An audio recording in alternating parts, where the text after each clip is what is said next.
Next on Close Up. Monica takes you on a journey that's out of this world. One-on-one with your favorite Star Trek celebrities. Patrick Stewart, Brent Spiner, Leonard Nimoy. Live long and prosper. And William Shatner. Who told you that? Is this the last Star Trek movie? The last word to all of our Star Trek fans. Your sneak preview in the next half hour on Monica Kaufman Close-Ups. Hi, I'm Monica Kaufman. Thanks for beaming aboard. The latest and possibly the last chapter in the Star Trek Next Generation saga hits movie theaters in just 1 week. It's called Nemesis, and this is the one a lot of you have been waiting for. But don't feel left out if you don't know or care very much about Star Trek. Until recently, neither did the director of Nemesis. I think it's time to try some unsafe velocities. Nemesis is the first Star Trek film Stuart Baird has ever made. Reaction. Bring the gun up. Boom, boom, boom, boom. A fact that die-hard Trekkies are well aware of. They're a little bit worried that I'm not part of that world and have I screwed it up and what have I done to it? They'll blow apart. Star Trek began in 1966 as a short-lived and sometimes cheesy sci-fi series. Fascinating. But its enduring popularity has generated a galaxy of spin-offs, a string of hit motion pictures, 4 more TV series, comic books, merchandise, and years of spoofing. We're human beings. Can't you understand that? We're men. How did you prepare for this? I mean, did you take a night with a bunch of popcorn and prop up in bed and watch all of these Star Treks? I watched a bunch, yes. And then putting them aside and just making a movie. Longtime fans are nervous about a lot more than just the new director. Big changes are in store for several longtime crew members of the Starship Enterprise. And the internet is abuzz with persistent and disturbing rumors about one of them. Worst of all are the dreaded words Paramount is using to promote Nemesis.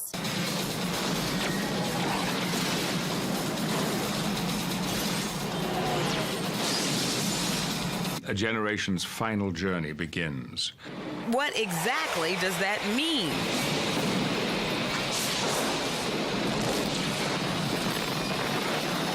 You'll hear the surprising answer right from the mouth of Captain Jean-Luc Picard. My interview with Patrick Stewart is coming up later in this special edition of Close-Ups. But first, let's go back to where it all started. Before there was Captain Picard, there was Captain Kirk. Although I sat down with William Shatner 6 years ago, the update you are about to see includes footage that has never before been broadcast. All right. It's been said William Shatner has an ego the size of the universe. I don't like to lose. Yet Shatner can be remarkably self-deprecating at times. Who told you that? As I learned when we met in 1996 for this interview. You are just a delight. Punishment. More recently, he has demonstrated his lighter side in movies such as Miss Congeniality and Showtime. You gotta stop them, see? Halt! And you throw your body. Halt! You okay there, TJ? Then, of course, there are the Priceline.com commercials. You want it? Shatner sings. Well, sort of. You want it? Baby, just bust a move. They are an intentional parody of an unintentionally hilarious record album he recorded back in the 1960s. Mr. Tambourine. I get kidded about some of the songs they take from the cuts and make fun of, and I go along with the laugh. What they don't know is there was a great deal of time and attention put into that. It sounds idiotic for me to be saying, "Listen in the sky with diamonds," because it's a drug song, but that guy was looped out. The record was a critical failure and a disappointment for Shatner. I'd like to have been Bob Goulet. Fate and a man named Gene Roddenberry had other plans for William Shatner to boldly go where no TV star had gone before and earn an enduring place in American pop culture. You had turned down Dr. Kildare. You had turned down The Defenders because you were afraid of being typecast. And you turn out doing something that has had you eternally typecast. Internally, I am not, and there are so many things that I do that has nothing to do with Star Trek or Captain Kirk. What he wanted was to work in films that had, in his view, something to say. My what? Clerk, general guide, liaison. Judgment at Nuremberg presented the opportunity. It also attracted the attention of television executives. I became Captain Kirk. I realized that I had done 2 other pilots that hadn't made it to the air, and I thought 3 strikes and you're out. And that's how I felt about the pilot of Star Trek. The 79 original Star Trek episodes reached their pinnacle of popularity during the ensuing years of syndication. How has it endured? What about this program and the characters and you have made it internationally known? We know there's a dollop of science fiction and a soupçon of action and a dash of characters, especially my dashing character. But we don't really know what all the elements are, what proportion it is.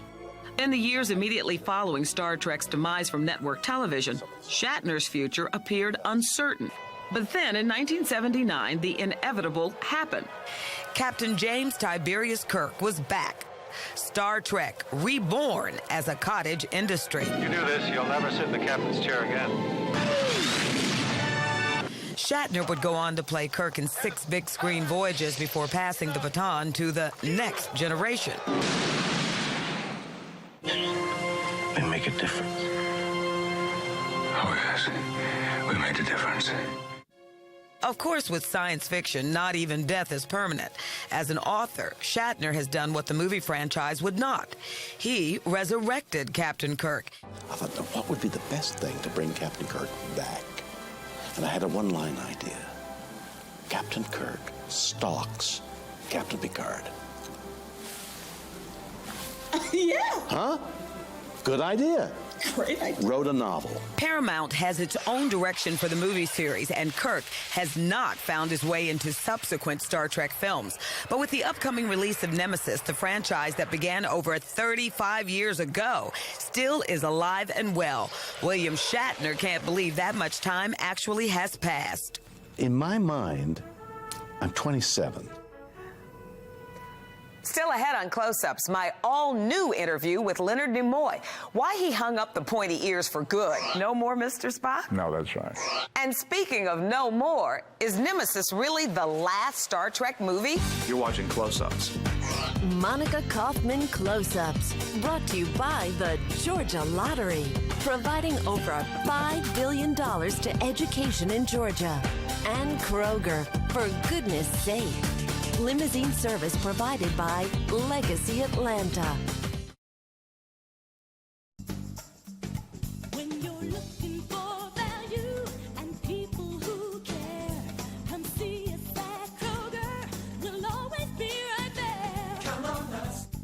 Right now with your Kroger Plus card, gold-kissed boneless, skinless chicken breasts are buy one, get one free, or score with flavor-sealed ground chuck. It's just 99 cents a pound. You can count on us. Here at Kroger. You can count on us. You can count on us. Count on us. Aw, this one's from Ronnie. Oh, it's a monkey. Actually, it's a capuchin. Oh.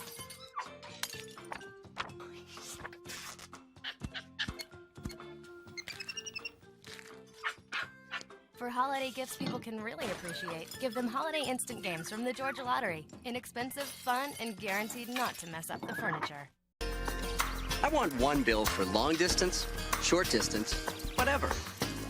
I want my calls to go a long way, not to mention my money. I want to talk more and think about it less. Bell South Long Distance is the right call because you can get the services you want from the company you know. Long distance, local, wireless, internet services, and more, all on one bill. It's one simple answer. I want to lighten the load. Call us, Bell South. Listening, answering. Hello, I'm Ben Haverty, inviting you to join Haverty's Furniture in giving moms and dads the greatest gift of all, a chance to preserve their dignity this Christmas. It's called Pride for Parents, and here's how it works. Bring a new, unwrapped gift to any Haverty's. We'll deliver them to the family store, where parents themselves can shop for their children. Pride for Parents. Make it your new Christmas tradition. For more information, call 404-586-0692. We return to Monica's Star Trek special on Close-Ups. It's hard to believe, but over a dozen years have passed since the last time we saw Leonard Nimoy in pointy ears. His character, Mr. Spock, retired from Starfleet to pursue a more spiritual quest. And Nimoy himself has done much the same thing, leaving behind his career as he devotes more and more time to religion. The book is very much involved with light as a divinity, light as spiritual energy, light as a combating force against the evil of the dark. The pictures are spiritual and revealing. This somewhat controversial work, collected in a new book titled Shatner, has been Leonard Nimoy's passion as of late, 8 years to be exact. A passion that has kept him far away from acting, directing, and of course almost anything to do with Star Trek. Almost anything. Now, this may look familiar to some of you. The not-so-simple hand gesture was made famous by the most popular character in the entire Star Trek universe. Live long and prosper. Captain Kirk's right-hand Vulcan, the logical, emotionless science officer known as Mr. Spock. Live long and prosper, Father. And it was Nimoy himself who came up with it. Which I cannot do. My fingers will not work. I could do a left hand, too. That really comes from your faith. Yeah. First time I saw it, I was 8 years old. Leonard Nimoy, you see, is the son of aliens, and I don't mean the kind from another planet. His parents were Jewish immigrants from Russia, and as a child, he witnessed a religious ceremony that made a lasting impression.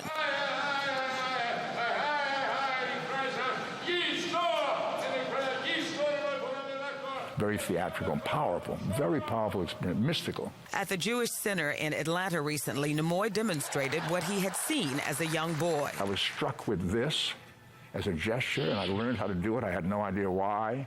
This is the shape of the letter Shin in the Hebrew alphabet.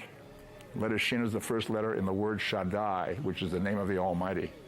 So the suggestion is they're using this gesture as a symbol of God when they bless a congregation. So I said to the director, how about the Vulcans do that? He said, okay.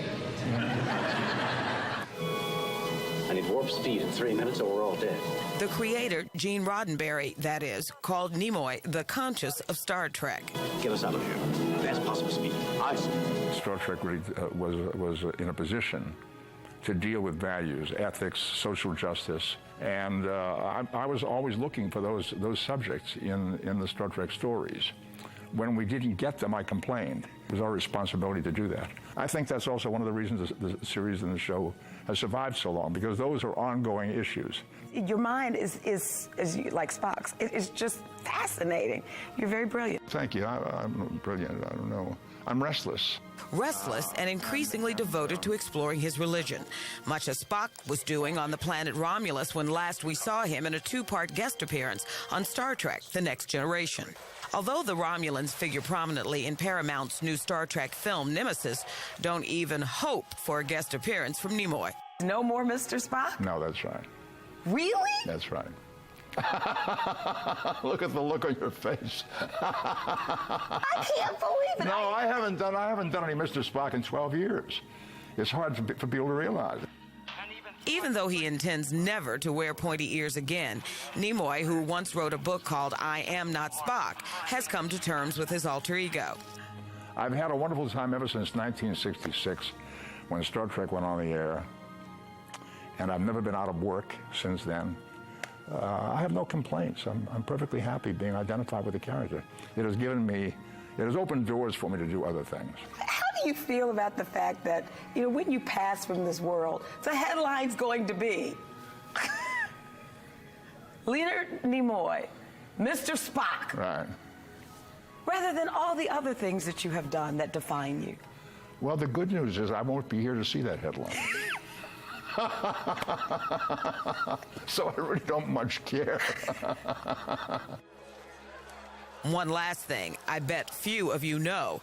This trip to Atlanta was hardly Nimoy's first. He was a soldier here at Fort McPherson. I was there for a year and a half. I have a daughter born here. She was born here in 1955 at the post hospital in Fort Mac. So Atlanta is kind of like coming here, is like coming home. It is. It is. I did shows here at Chastain Park. I was in the Army doing special services, developing shows and narrating shows and writing shows and directing shows. I had a great time. Well, welcome home. Thank you very much. Live long and prosper. Live long and prosper, Mr. Nimoy. When we return, the next generation, or is it the last? Patrick Stewart has a lot to say on the subject. Stay tuned. A former U.S. president from Georgia, a prestigious award, a day that will go down in history. Channel 2's Monica Kaufman and John Pruitt take you live to Oslo, Norway for the Nobel Peace Prize ceremony and show you the heroic events that won him this great honor. Coverage begins Sunday at 6 p.m. Then stay tuned next week for continuing coverage at 5 and 6 p.m. Only on Channel 2 Action News. Coverage you can count on. It's Goodies, the sale. 3 big days where everything in the store is on sale. Starting with all denim jeans for everyone. All on sale at prices so low, we aren't even allowed to mention them. It all happens Thursday through Saturday at Goodies, where it's not just any sale. It's the sale. Every aisle, every corner, every item, everything in the store is on sale. Friday, take an additional 10% off your entire purchase. Saturday only, take an additional 30% off all 00 ending clearance. Happy holidays. The entire store is on sale at the sale. Thursday till 10, Friday and Saturday till 11 at Goodies.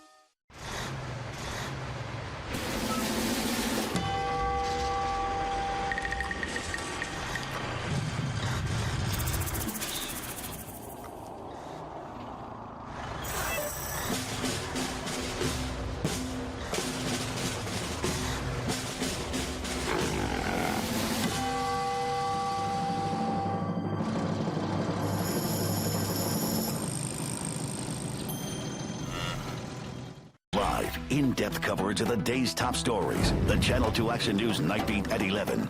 Tonight we hear from a key player. More than just highlights of the news, you'll see the whole story. Every minute of every newscast, every night. New at 11, an urgent warning going out to... Straightforward, professional, experienced. For the most complete coverage of the day's major news, watch Monica Kaufman, John Pruitt, and Glenn Burns' Wake Up Weather. The Channel 2 Action News Night Beat at 11. Coverage you can count on.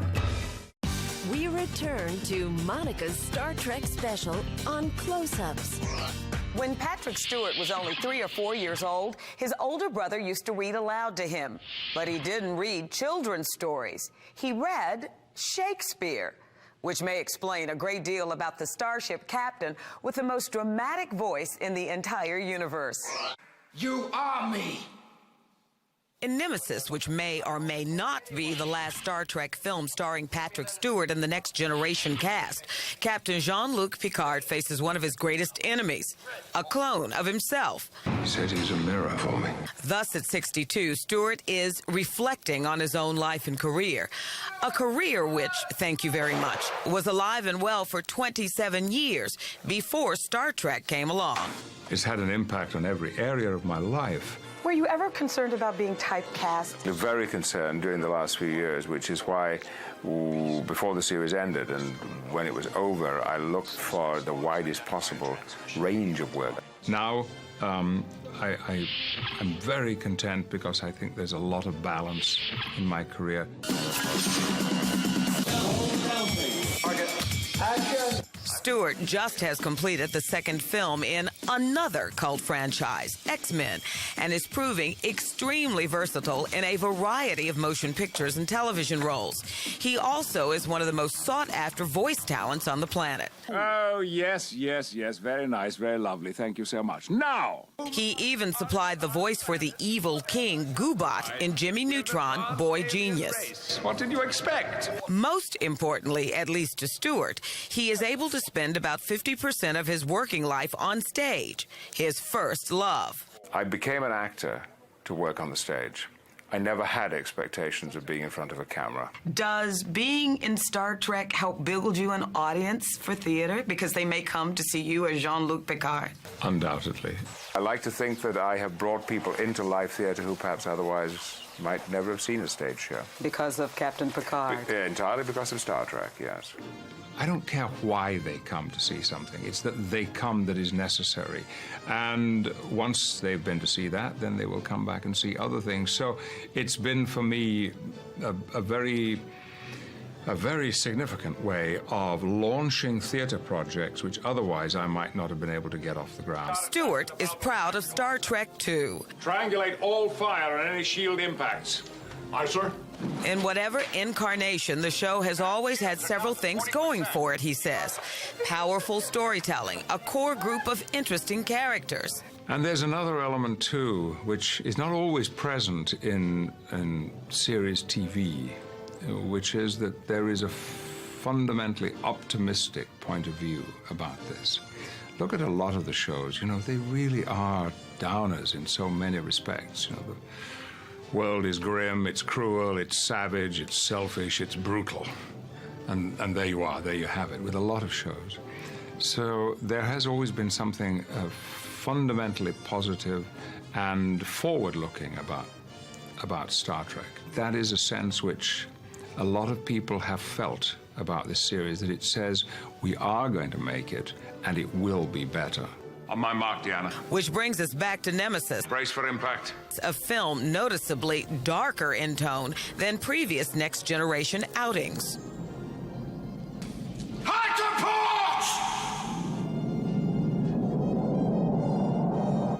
Its resolution, although appearing to be tragic at the end, finally has a positive and optimistic note to it. There is a sense of closure about all of the principal characters that people have got to know over 15, 16 years.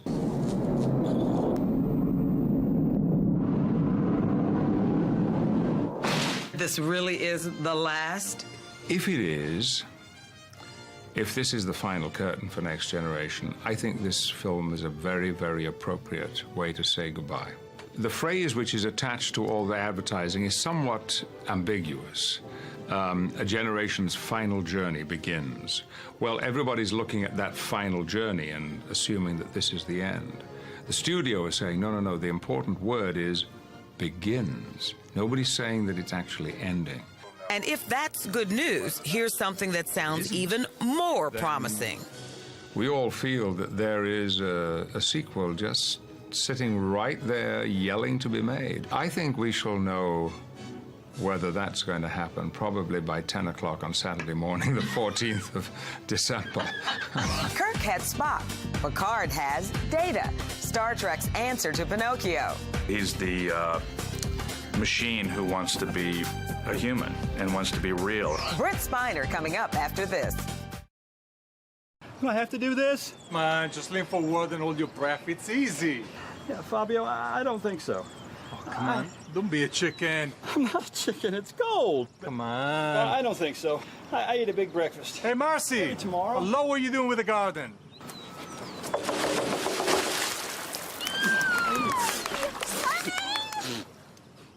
Mega Millions from the Georgia Lottery. Hey, with money this big, why not? Hey, Marcy, are those rhododendrons?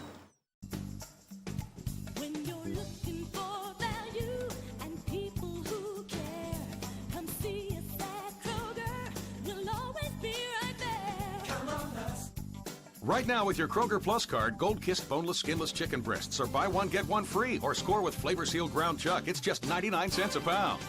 You can count on us. Here at Kroger. You can count on us. You can count on us. Count on us.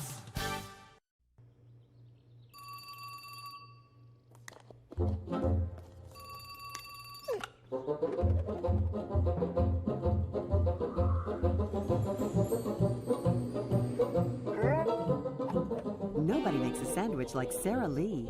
Fresh slice to order. Ask for Sara Lee, deli meats and cheeses in the deli at Winn-Dixie. Wow. Thanks, honey. No problem. Hello, I'm Ben Haverty, inviting you to join Haverty's Furniture in giving moms and dads the greatest gift of all, a chance to preserve their dignity this Christmas. It's called Pride for Parents, and here's how it works. Bring a new, unwrapped gift to any Haverty's. We'll deliver them to the family store, where parents themselves can shop for their children. Pride for Parents. Make it your new Christmas tradition. For more information, call 404-586-0692. Monica Kaufman Close-Ups, brought to you by the Georgia Lottery, providing over $5 billion to education in Georgia. And Kroger, for goodness sake. Limousine service provided by Legacy Atlanta. The original Star Trek had Mr. Spock, but Star Trek: The Next Generation has Data. Both are logical, both devoid of emotion, and yet these characters often show us more about ourselves than a mirror. I remember every fact I'm exposed to, sir. He has become the very soul of the Star Trek franchise. But you sound like a Vulcan. I'm an android. Data, the lovable android with a heart of gold circuitry. Almost as bad. We're all neurotic and troubled by one thing or another, but this particular character isn't paralyzed by that. He's actually functional and very capable. What is it about him that makes people embrace him? Well, people embrace me all the time, strangers on the street. So, I don't want to say it's me, but it's me. The truth? I think it's just that he's a really accessible character. Do you think this is a wise course of action, sir? We're about to find out, Data. Brent Spiner was not a part of the original series, of course, but he has been involved in Gene Roddenberry's universe for what seems a very long time now. I think since the early 40s, something like that. In fact, it is hard to imagine what the next generation would be without Data, at times more human than anyone else aboard the Starship Enterprise. Do you consider yourself superior to us? I am superior, sir, in many ways. But I would gladly give it up to be human. Nice to meet you, Pinocchio. He's the machine who wants to be a human and wants to be real, and so he feels that he's an outsider and is an outsider. The desire to be more and better than you are is a Roddenberry concept that is epitomized by Data, and it figures prominently in the latest Star Trek film. Nemesis is about opposites, and just as Captain Picard comes face to face with his mirror image, Data finds himself having to deal with his own prototype. Fascinating. A sort of dumb older brother known as B4, who seems utterly devoid of characteristics such as ambition. It may be science fiction, but there are some real honest-to-goodness lessons here about accepting differences in others. Spiner, like Data, can be practical to a fault. For all its great messages, no one would make Star Trek, he says, if no one wanted to watch it. What is it about Star Trek that has made it exist since 1966? There's nothing else like it. I think there's been a big enough audience that's warranted the studio to keep making it. And I don't think it's anything more than that. Is this the final voyage of the Starship Enterprise? Despite some rather startling developments in Nemesis, Spiner remains optimistic. Why stop? If there's enough audience and enough, profit generated in it, then the studio's going to keep making it. Star Trek Nemesis opens nationwide next week on Friday, the 13th of December. I hope you enjoyed this special edition of Close-Ups. As always, you can reach me by email at talktous@wsbtv.com. I'll be back with another all-new Close-Ups next year. Until then, good night and happy holidays.